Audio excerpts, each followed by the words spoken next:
Hello everyone, welcome to this video. Today we're going to be talking about how to potentially bring back players for Beyond the Wire. First of all, who is this video for? So this video is mainly for the off-world industry developers and the employees for a potential future revive of this game with a bunch, like this video is going to be filled with a bunch of suggestions, bugs, and other stuff. And who is Off-World Industries? They're basically a game company that's made Squad, Starship Troopers, Squad 44, and of course Beyond the Wire. This video is also for the many Steam reviews asking Off-World Industries to buy this game. But here's the thing: they've bought it in 2020 in August. And why should you listen to me? Well, I play the game, so I know almost everything about it. I help run the Saturday play sessions with my regiment or community, whatever you would like to call it. First of all, I would just like to plug our play session here. It happens every Saturday at 1:30 p.m. Eastern Standard Time, and 19:30 European time. There is a link for my Discord down below, or our Discord, I should say. And you can pick up the game on CD Keys for $1.50 or on Steam for just under 10 euros. Now that I have your attention here, I would just like to say that reviving this game doesn't help that the fact that Beyond the Wire has closed the Reddit down. You can no longer post anything, as you can see in the bottom left message there. A potential thing I personally would do if I were in charge, I would bundle Beyond the Wire with either Squad or Squad 44 to either give it a huge discount or potentially just giving it for free along with Squad or Squad 44. Or if you're feeling a little wacky, you could just release it for free.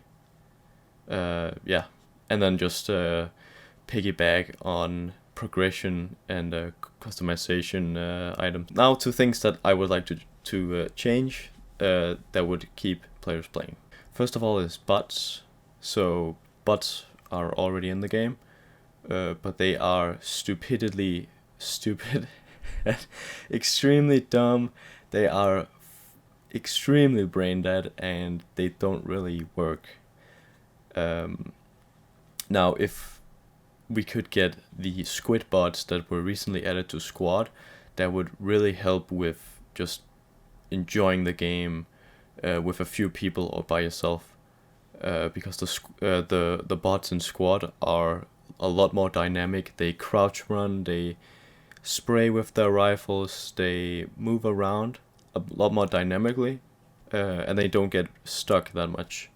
But in Beyond the Wire, they just kind of, as you can see on the screenshot here, they just stand and they just kind of aim into the ground. They look the wrong way. They keep climbing each other. They keep getting stuck. All this shit. Here's another review from a player that's saying that it's dead and bots are kind of brain dead, and that is really true.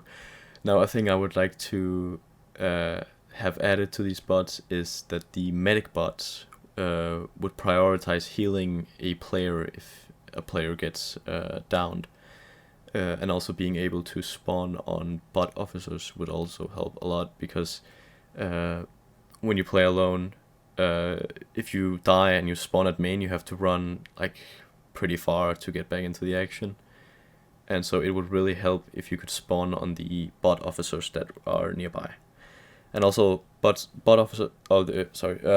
can't use special roles like flamethrowers and other stuff, so it would also be nice if they could do that as well. Another thing that would pump up the player number, or potentially pump up the player number, is by making sure every machine is able to run it. And by doing that, you will need to make the game work for both Linux and Mac computers. But I mean, I'm not a employee at Off-Road Industries. I don't know how difficult this would be to implement. Now here are things I would like to change, or like to see changed, to accommodate for the fast, gameplay Beyond the Wire. So I would like to add a quicker revive, because right now it takes as long as it does in squad, which is too long. It takes too long for example, in Squad 44, it takes a second with the morphine syringe. In Beyond the Wire, we have to, I think it's like 30 seconds maybe, I'm not sure. And then also make sure that the main spawns are a bit closer to the point, so you don't have to run that far, to minimize the walking sim of this game. On this example here is actually not that bad. I have seen a lot worse, where the main spawn is basically at the end of the map and the point is at the other end. Now another thing that would help with the game feeling more alive would be ambient sound on all the maps. Currently Vimy Ridge, Villamont, Freeze and Shashalt have ambient sound. Shashalt has very little. It is extremely quiet. You can barely even hear it. Another thing that would be nice would be an overtime system for the assault game mode. This would help the defenders just that little bit more. Another thing would be like clear infantry map symbols on the players, like in Squad 44. We could basically just have them ported over, because it's really difficult to see who's who. Right now we can only see who's like a normal guy, who the officer is, and who the medic is. Another thing would be a sidearm for the tank-aware role, because right now they only have a tank-aware and a bayonet, so they're pretty useless after they've shot their bullets. Another thing would be the 2-shot flamethrower explosion. This would really help with survival. Jesus, I forgot the words, but you know what I mean.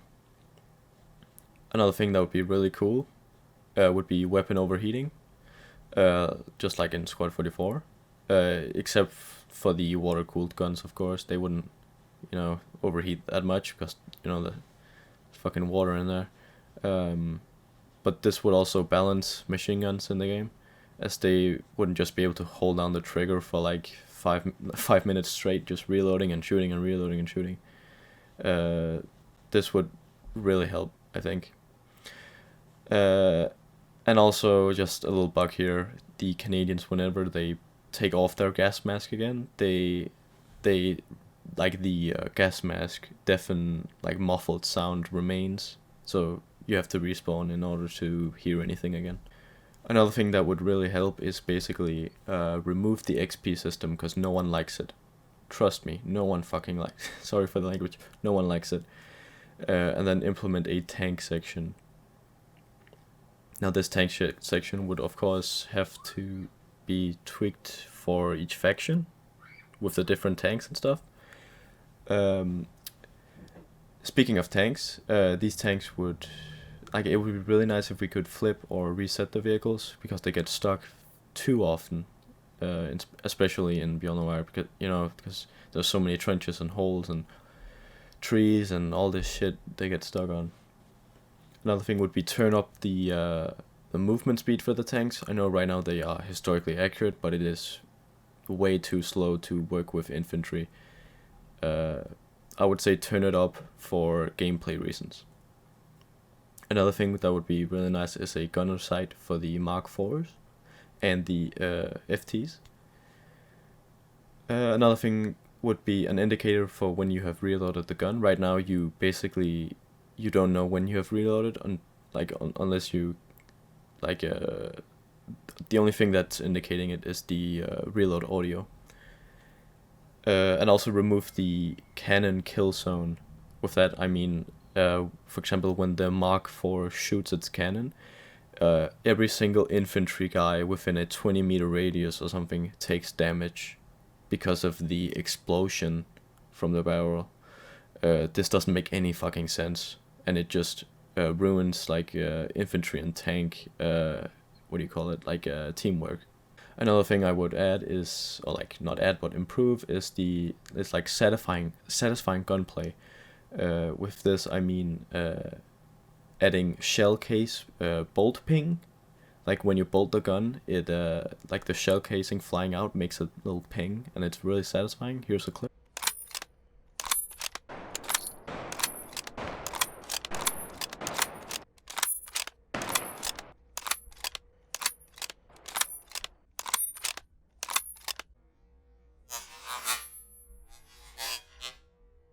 Another thing would be the stripper clip flying out of the gun when you close the bolt with the stripper clip in it. So it like flies out and goes off to the side.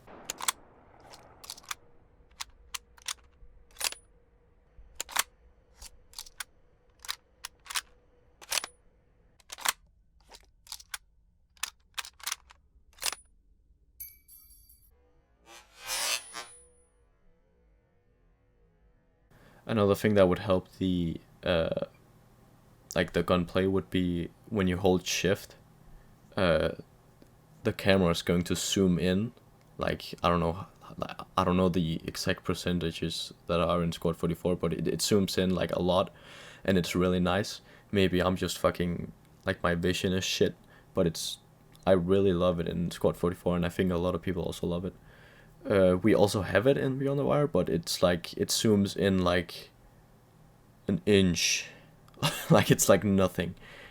Another thing I would personally love is a new game mode or a new map. The new game mode The new game mode could, for example, be one that's more bot orientated and co-op, meaning you with a group of friends can fight against bots. Something like that. I don't have a like fully fleshed out idea. But the map, I would personally love to see a close quarter combat map, because this game is basically built for close quarter combat, but we don't really get to see it that much, only on certain maps. Most of the maps are just you get sniped. But a close quarter combat like Fort Vaux or Fort Dumont would be extremely nice. Yeah, there's not really much to say here. It's just sometimes a soldier, I think it's client-sided, but a soldier will appear invisible, but the equipment will still be visible. Another bug is the burning soldier. With that, I mean, if a bot or a player touches an area that is on fire, that player or bot will get this effect on them for the rest of the time they're alive. We are also missing some preload audio. The C96, which was recently fixed in Squad 34. The Colt Neo Service, the Hotchkiss, and the French HMG, which I cannot pronounce. Here's a bug that Squad 44 is also having currently. It's where if you crouch, I actually don't know the origins of the bug, but the user of either the artillery or the heavy machine gun will appear to be underground. And this is really, really OP if you're, for example, on the bunker there is a machine gun placed. No one can snipe him because he's in the ground. Another bug is that all buildables in the game currently appear fully built when placed, but the physical object of the placeable is still as if it's not. With that, I mean, when you place something and it appears fully built, you can still like walk through the areas of that prop that is supposed to be not supposed to be built up yet. It's kind of hard to explain, but you probably understand it. Another huge bug here is when the Canadian autocar explodes, it turns into a truck from Squad. This is this is really, really weird, and a bug that we would really like to see fixed. Another bug for the autocar is the player is able to go into development view. I'm not going to say here how to do it, because I don't want to ruin the game for the community. But if you guys don't know how to, or like, if a awful industry employee is confused on how to do this or how this works, just DM me on Discord. Another annoying bug is the floating trees on Sonnebæk at the Entente main area. This basically just, I mean, it's not that big of a deal, but it's like, we don't play on this layer where we get to this area because of this, because it just looks really off. Another big bug is on basically all layers. We can see the deployment menu up in the sky that you can see on the left, marked with the red thingy. There are also a lot of map bugs. I might make a video on all the maps, one by one potentially, but there are a lot of floating objects and stuff. Another thing is the customization system. It doesn't work at all. The UI is terrible. Here we can see the Unreal Engine pictures of the items. Now, if you select these items and press save, if you go in game, it doesn't save it. It doesn't work, basically. This update that brought customization also ruined all of the uniforms. They all got completely fucked, and I can make an entire like 20-minute video on that. Now here is what it's supposed to look like, or like this was like a early, like, what do you call it, like a prototype version of it, which looks much better. And the progression system that's supposed to be supporting this customization also just, first of all, looks terrible. It doesn't track the actual progression. I don't know why it tracked here. It's really bugged. Also, these tasks are like fucking ridiculous. Spawn on your section rally 200 times in a game that is basically dead. And here's what it's supposed to look like. For example, we have the G98, a Beechwood variant of it. Obtain 20 kills using the Gewehr 98. That's a more doable task than, I mean, it might be too easy, but it's more doable. And here are some bugs and features that are already fixed in Squad 44. So you guys have already fixed the Gewehr 88/05 bayonet being on the side. We have it under the barrel, which is wrong. The C96 reload audio that I already mentioned. The 1918 bar, semi-automatic. Ours doesn't work. The Winchester shotgun bayonet, we don't have that. The RSC 1917 bayonet, we don't have that. The Reichsrevolver single action mechanic, we don't have that. And now weapons we would like to have ported over. The first is the Carbiner 88. That's this one right here. We were promised this, but we never got it. But you guys have it fully made with animations, etc. We would like to get that back, I guess. And then we would like to have the Birth Eater 1892 M16. This was used during the war. It's historically accurate. It would be a nice addition to the French army. Another one is the Gras 1874. This could also be used for the French. And as well as the Mass Emily 1873 revolver for the French. Also, if you're doing a Austro-Hungarian faction, I'm gonna have to jump in here and edit in the editor. I almost said the N-word there, but we would like to have the Man Liquor 1903 and the Carbine version. Thank you.